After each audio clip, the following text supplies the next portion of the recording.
ito yung paggawa ng tinatawag na butong.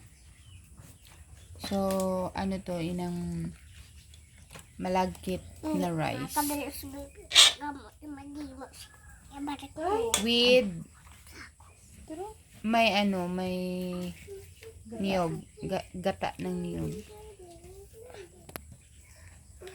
Tapos, itong dahon, hinugasan, saka nilagay sa kalayo. Anong tawag dun? Ipahugasan mo ka. Madala sa trapo. Tapos, ayan, ito yung ganun mo. Parang lang foam. Tapos, lagyan ng rice. Dalawang scoop. Tsaka itali.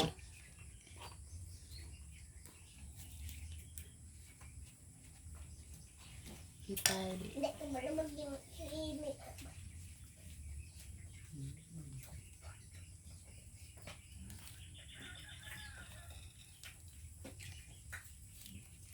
Tsaka mamaya ilagay yan sa sa kaldero. Lagyan ng tubig. Parang tinanok ba? Yun lang.